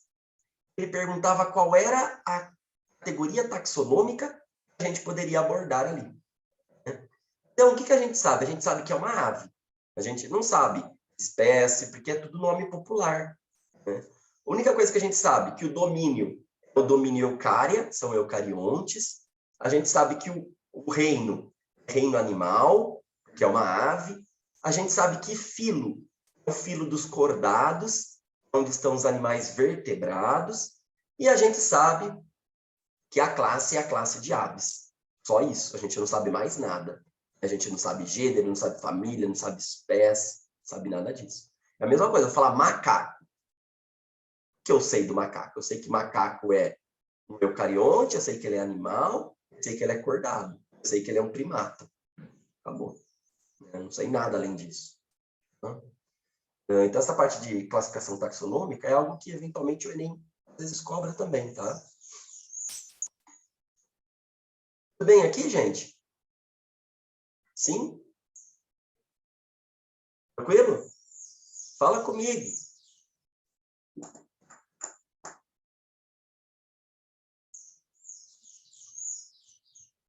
Tudo, maravilha. Maravilha. Ó, agora, um pouquinho aqui, algumas tirinhas que retratam evolução, tá? Então, essa é uma tirinha que retrata um pouco o processo evolutivo, né? Então, ele aborda a questão da evolução da vida, né? Ter surgida na água, tá? Essa tirinha aqui, ó, também aborda aí, acho que, não sei se alguns de vocês se enquadram nisso, tá? Mas isso também aborda um pouquinho conceitos relativos à evolução, né? Só que agora uma charge associada à dependência tecnológica. Aqui, ó, essa também é muito boa, né? A charge também envolve aí um pouquinho a questão de evolução, satirizando aí a influência do homem em ambientes naturais, né? Que é uma influência altamente destrutiva. Tá? É só a gente pensar aí na questão do desmatamento, por exemplo. Tá? Essa daqui, ó, também é uma questãozinha super legal, é uma charge, né? Também retrata um pouquinho algum processo de evolução, né? É claro que o surgimento do dinossauro, obviamente, não é assim. Isso daqui dá para a gente fazer um paralelo com o livro do Pequeno Príncipe, né? Tem aquela questão do chapéu. Imagina que dentro do chapéu existia um elefante. Ó, isso daqui também é muito boa, essa tirinha. Caiu uma vez na prova da... Agora acho que não lembro se é da Unesp, mas caiu uma vez essa tirinha. E ela fala o grande momento da evolução, né? Também satiriza aí um pouquinho a questão da vida ter surgido na água. Então, o que essas tirinhas mostram para a gente? Essas tirinhas mostram, elas abordam o conceito da vida ter surgido na água e da necessidade de conquista de novos ambientes. Se a gente adotar que a vida tenha surgido, né, a partir de coacervados, aquela conjunto de proteínas lá, né, na água, o ambiente aquático é um ambiente que se tornou saturado de organismos. E a competição por recursos naquele ambiente estava lá em cima, alta. Só que tinha um ambiente que não estava sendo conquistado ainda, que era o ambiente terrestre. Né? Então, aqueles organismos que apresentavam características que permitiam a conquista do ambiente terrestre eram organismos que conseguiam chegar a um ambiente onde a competição era menor. Em termos de vertebrados, a gente está falando de animais que são os anfíbios. Né? O anfíbio tem de vida dupla. Né? Então, ele tem tanto uma vida no ambiente terrestre como uma vida no ambiente aquático. Né? Existe uma dependência de água para respiração, para reprodução, por exemplo. Mas chegar ao ambiente terrestre, né, isso possibilita aí que um organismo, naquele momento, né, agora nem tanto, porque já tem muitas espécies no ambiente terrestre, encontrem um ambiente com menor índice de competição. Então, ele consegue ter recursos mais facilmente, ele consegue sobreviver aí mais facilmente. Tá? Outra coisa que essas imagens que eu mostrei para vocês abordam, algo que está errado, tá? Que é uma evolução linear. Essa imagem aqui, por exemplo, ela está mostrando o seguinte, ó, esse animal formou esse, que formou esse, que formou esse. Uma coisa aqui, ó, esse peixe formou esse anfíbio, que formou esse, que deu origem a esse, até chegar no homem, né? Até chegar na gente. Isso está errado. A evolução, ela não é um processo linear. Ela não é um processo onde um organismo dá origem a outro e por aí vai. Esse forma esse, que forma esse, que forma esse. Existe entre esses organismos algo que a gente chama de ancestral comum, que é um grupo de organismos que, ao longo do processo evolutivo, devido a pressões seletivas diferentes, né, origina grupos diferentes. Né? Se a gente falar que nós viemos do macaco, está errado. É porque existe o macaco ainda. Né? Se nós tivéssemos vindo do macaco, tecnicamente não deveria existir macaco. Ou, tecnicamente, os macacos que estão no zoológico, em algum momento, deveria dar origem ao homem. O que não vai acontecer. Tá bom? Então, o que existe entre esses organismos são ancestrais comuns. Então, se a gente tivesse que representar a evolução, esse quadrinho aqui também é excelente, né? Ele traz várias concepções aí, né? em termos da evolução, se a gente tivesse que representar a evolução deveria ser representada aqui, ó, né, devido a esse contexto da ciência. Então, existe aqui, nesse cladograma, né, ancestrais comuns, né, entre um ou mais organismos. Então, olha lá onde está o macaco. Olha onde nós estamos aqui. Então, existe aí um processo evolutivo ao longo de milhares de anos, onde ancestrais comuns deixam de existir e novos organismos, devido a pressões seletivas, acabam surgindo. Esse do History Channel aqui é sensacional. Vocês pegaram a referência aqui do Alienígenas do Passado? Não sei se vocês assistem History Channel. Tem um programa lá que chama Alienígenas do Passado. Eles fizeram um paralelo com isso daqui. Pokémon e Digimon, tudo bem, né, gente? Pokémon até vai. Agora, Digimon, acho que tem alguns de vocês que não têm ideia do que é, né?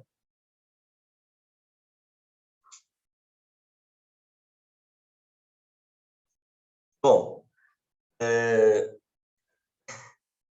aqui é um outro conceito, né? Que a gente abordou na aula passada. Um conceito relativo aí à parte de cadeias alimentares. Então, isso daqui é uma questãozinha que aborda tanto a parte do desmatamento, né? Então, a questão de você desmatar uma área que anteriormente estava habitada, né? E a questão não é só a árvore que você está retirando, e sim toda uma cadeia alimentar que está envolvida a ela, né? Então, se a gente pensar lá nessa cadeia alimentar, a gente pode ter, por exemplo, o produtor, né, que seria uma árvore, uma zebra, uma onça, ou o tigre, que está ali no caso, né? A partir do momento que você retira o produtor, começa a cair a quantidade de consumidor primário, começa a diminuir a quantidade de consumidor secundário. Você tem todo um desequilíbrio ecológico. Então, a questão do desmatamento não é apenas a planta. Claro que a planta é o organismo, sem dúvida, mais importante de todos nesse contexto, né? Mas você tem aí uma diminuição populacional, uma diminuição da biodiversidade de todos os outros grupos de seres vivos, tá? Não apenas de um único grupo. É isso que essa charge aí ela aborda. A FUVEST cobrou algo parecido com essa charge. Não era exatamente essa, mas era um conceito parecido com esse. O Enem também cobrou há 2 anos atrás, uma questãozinha era parecida com essa daí também. Aqui também é muito bom, né? Também, ainda dentro do conceito aí de evolução, né? Fazendo um paralelo com uma ideia que é a ideia criacionista, né? Então, quando a gente fala de criacionismo, a gente está baseado em algo que antigamente era chamado de fixismo, né? Fixismo consiste no organismo ser fixo, imutável, né? Agora, seleção natural, processos de evolução, está relacionado com o transformismo, o fato do organismo se transformar ao longo do tempo, né?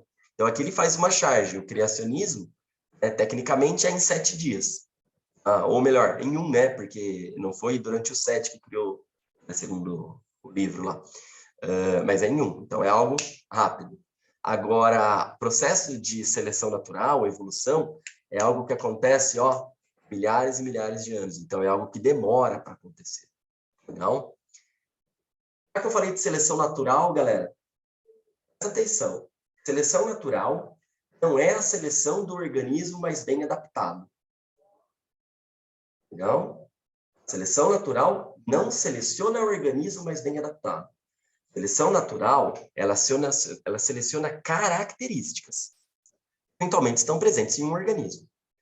Agora, se essa característica conferir para o organismo maior chance de sobrevivência, maior chance de reprodução, ela é uma adaptação, tá? Então, a adaptação, ela vem depois da seleção natural. A adaptação, ela é fruto da seleção natural. Bem? Então, a gente não pode falar que ocorreu a seleção do mais adaptado. A gente pode falar que ocorreu a seleção do mais apto. Aptidão é diferente de adaptação. Você ser apto a alguma coisa significa que você tem uma característica que te possibilita realizar uma certa atividade com maior facilidade. Agora, você ser adaptado, isso não tem nada a ver com aptidão. Tá? Seleção natural seleciona o mais apto, sim. Porque se ele é mais apto, significa que ele tem uma característica que confere isso para ele. Tá? Então, é algo importante aí de vocês terem em mente. Sempre que o exercício falar assim, ó, o organismo se adapta, isso é Lamarck, lei do uso e desuso, né? Quanto mais você usa, mais a estrutura se desenvolve. Agora, sempre que o organismo é selecionado, o organismo ser selecionado, isso daí, galera, é seleção natural. Tá? Em Darwin, em Lamarck, manja de genética. Eles não entendem nada de genética. Não tinha gene na época. Tá?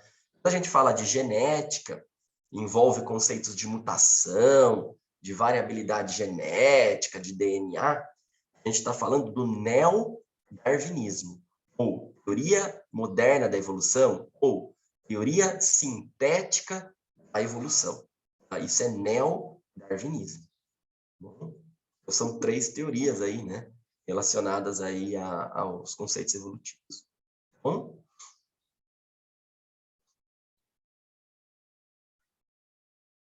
É outro. Esse aqui também é muito bom.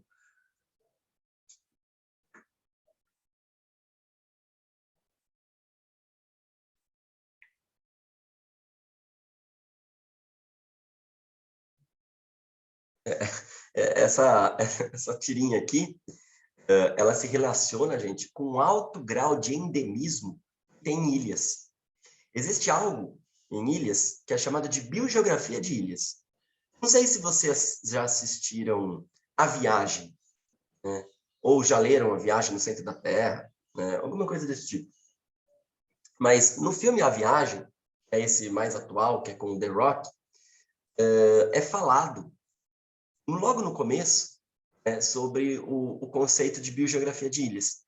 Biogeografia de ilhas, no geral, organismos que são muito grandes tendem a ser menores, organismos que são menores podem tender a ser maiores, isso pode acontecer. É claro que a gente não vai ter um elefante desse tamanho, tá?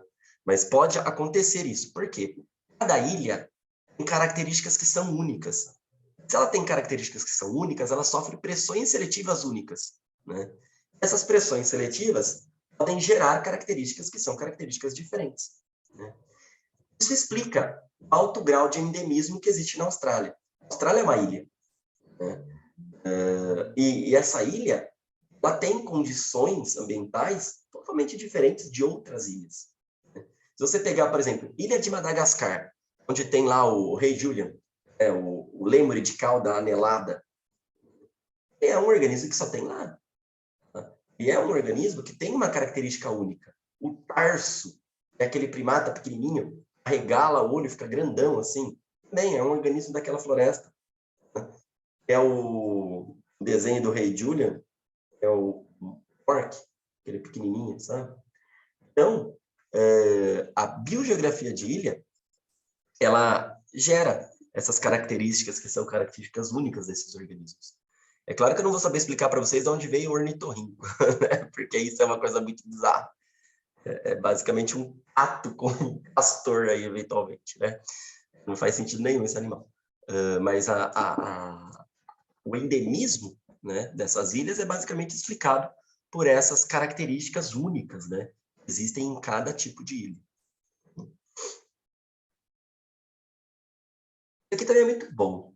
Essas questõezinhas, dá uma lida nessa, vou projetar outras 2 que são parecidas.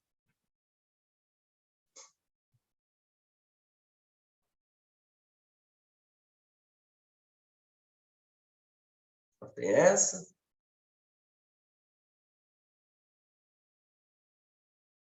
Será que foi uma questãozinha do Enem, que já também?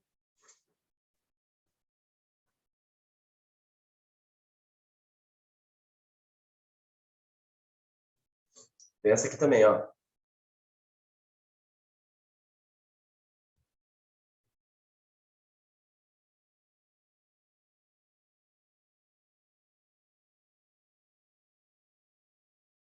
essas tirinhas, essas 3 tirinhas que eu coloquei aqui para vocês, elas estão relacionando reprodução assexuada, né? Uma reprodução por bipartição, tá? Então, é quando um organismo sofre uma mitose, né? A mitose possibilita ele formar 2 novos organismos geneticamente idênticos. São clones, tá? Isso pode acontecer tanto aqui com bactérias, tá? Como pode acontecer também com protozoários. O protozoário pode ter esse tipo de divisão celular também. Por exemplo, uma ameba, tá? Que é o protozoário de vida livre que ele está mostrando aqui nessa última tirinha para a gente. Tá? Questãozinha do Enem, usou essa questãozinha aqui das bactérias, perguntava exatamente sobre reprodução de bactéria. Qual era o tipo de reprodução que estava sendo abordado na tirinha. Né? O tipo de reprodução abordado aí é a reprodução assexuada, né? Por bipartição, por divisão binária. Tá? Tudo bem aí, gente? Tranquilo? Sim? Sim? Bom. Ó, aqui também é legal.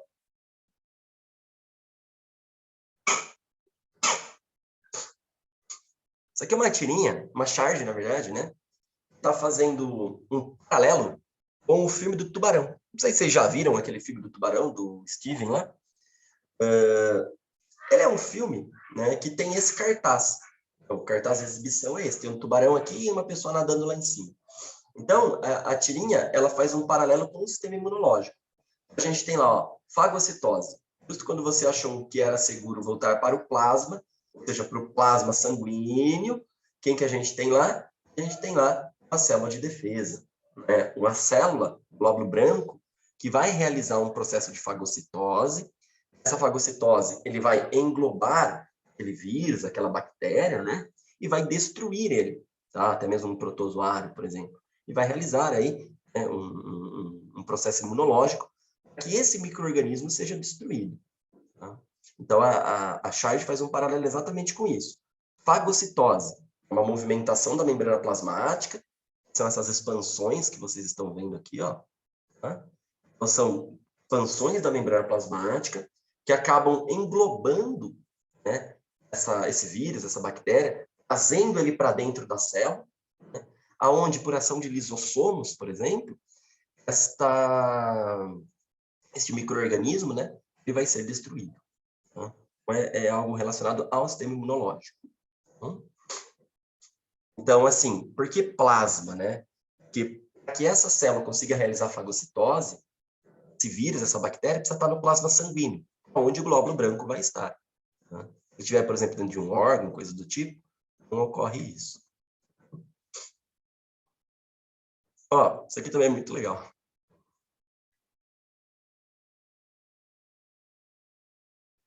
Agora quero ver, né? Qual desenho é isso aqui? Ou anime, no caso.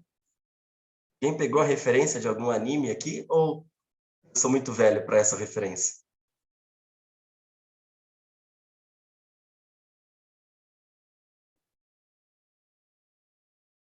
Ninguém pegou a referência desse anime? Tô chocado.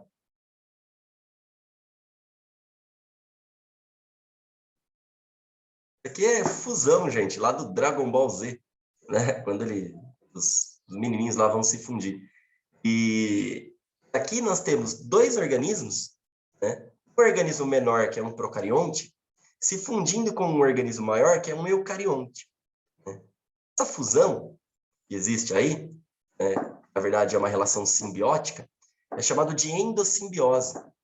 Endossimbiose é uma teoria que explica o surgimento de cloroplasto e surgimento de mitocôndria. Né? O que se acredita? Cloroplastos e mitocôndrias, antigamente, eram organismos procariontes, que foram englobados por organismos eucariontes, que é o maior, e estabeleceram com eles uma relação simbiótica. Como que a gente prova que essa teoria endossimbiótica faz sentido? Cloroplasto e mitocôndria têm 2 membranas, uma membrana externa e uma interna. O que seria a membrana externa? É a do organismo eucarionte. A membrana interna? Do procarionte. Uma outra evidência. Cloroplasto e mitocôndria têm material genético próprio. tá? E também é algo que estava presente dentro do organismo procarionte, dentro desse laranjinha aqui. A teoria ainda simbiótica, ela tenta explicar para a gente o que ocorreu, a formação desse cloroplasto, dessa mitocôndria, claro, ao longo de alguns bilhões de anos atrás. Aí. Charge fala exatamente isso. Tá? Tudo bem, gente? Eu acho que,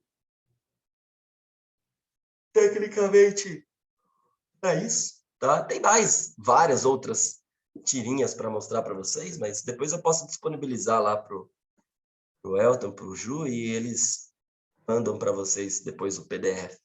Tá? A ideia era basicamente essa, pegar algumas tirinhas, né? E ir mostrando para vocês, conversando um pouquinho sobre alguns conceitos aí, fazer uma revisãozinha com base nisso. Então, do mais, uma boa prova, né? Para vocês, tá? Faça a prova com calma, lembrem de levar caneta, RG, tá? Leva alguma comidinha aí, tá? Evita levar algo muito salgado para não dar muita sede, para você ter que ficar indo toda vez no banheiro, tá? E a dica é a mesma que aquela que o Ju deu para vocês, tá? Procurem sempre resolver as questões fáceis, não percam tempo, né? Questões que você, mais de 3, 4 minutos nela, pula, marca, deixa para fazer depois. Né? A ideia aí é conquistar pontos. Tá? E é isso, tá bom? Então, boa prova. Qualquer coisa, se vocês quiserem mandar mensagem depois para mim, fique à vontade. Acho que o Ju deve ter passado meu WhatsApp para vocês. Né? E é isso, tá bom? Então, a gente se vê. Um abraço, sucesso aí para vocês nessa reta final. E, eventualmente, a gente se vê dentro aí de uma universidade aí. Eu esteja vocês também, eventualmente. Tá bom? Para quem for fazer biologia na Unicamp, vai ter aula comigo, hein? Fiquem atentos aí, tá bom? Beijo, gente. Aquele abraço para vocês. Até um